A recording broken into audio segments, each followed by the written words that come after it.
My search led me to the study of the spiritual forces with which all of us are blessed.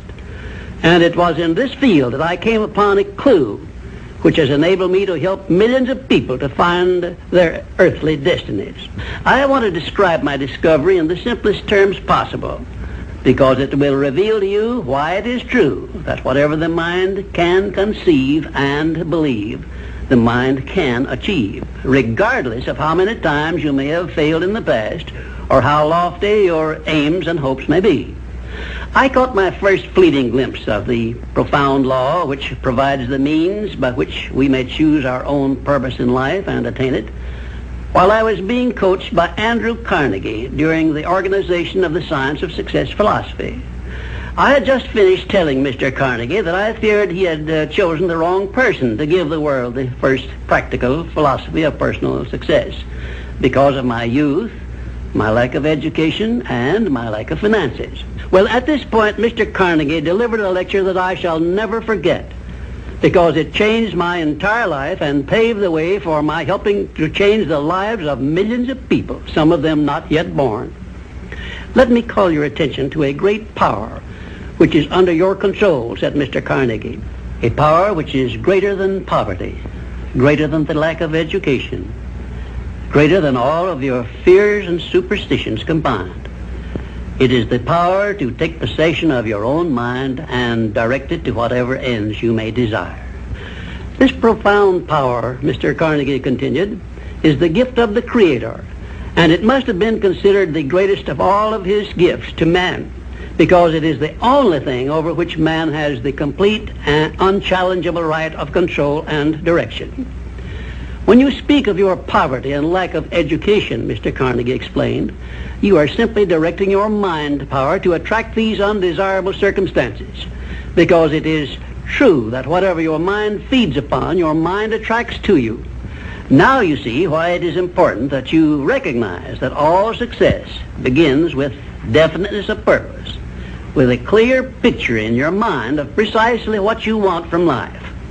Then Mr. Carnegie continued his speech with a description of a great universal truth which made such an impact upon my mind that I began then and there to give myself a new outlook on life and set up for myself a goal so far above my previous achievements that it shocked my friends and relatives when they heard about it.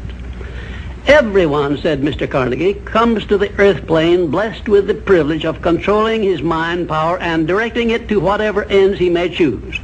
But, he continued, everyone brings over with him at birth the equivalent of 2 sealed envelopes, one of which is clearly labeled, the riches you may enjoy if you take possession of your own mind and direct it to ends of your own choice. And the other is labeled, the penalties you must pay if you neglect to take possession of your mind and direct it.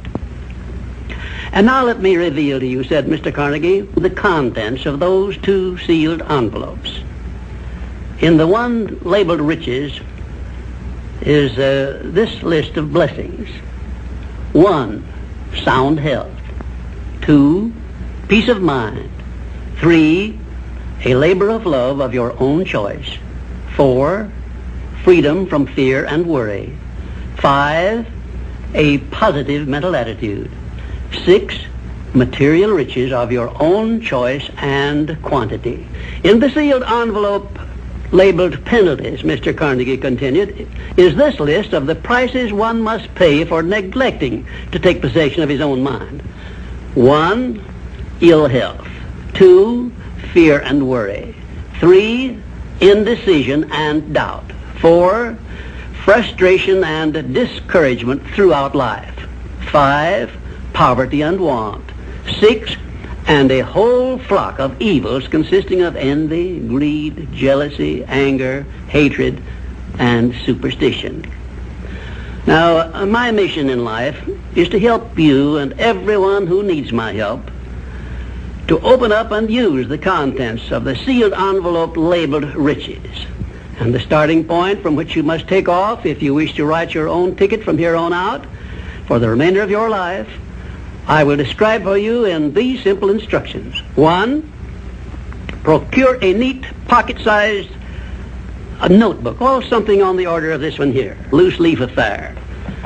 And on page 1, write down a clear description of your major desire in life, the one circumstance or position or thing which you will be willing to accept as your idea of success.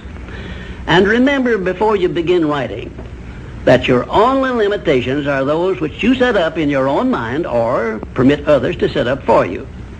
And 2, on page 2 of your notebook, write down a clear statement of precisely what you intend to give in return for that which you desire from life. And then start in right where you stand now to begin giving. And 3, memorize both of your statements, what you desire and what you intend to give in return for it. And repeat them at least a dozen times daily. And always end your statements with this expression of gratitude for the blessings with which you were gifted at birth. I ask not, O divine providence, for more riches, but more wisdom with which to accept and use wisely the riches I received at birth in the form of the power to control and direct my mind to whatever ends I desire. If you are not too successful or self-satisfied to accept and express this profound prayer, if you accept it and express it in the same spirit of humble sincerity in which I pass it on to you, a new and a better world will reveal itself to you.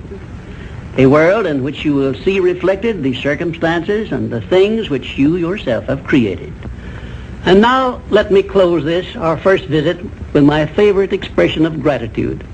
O divine providence, I ask not for more riches, but more wisdom with which to make wiser use of the riches you gave me at birth, consisting in the power to control and direct my own mind to whatever ends I desire.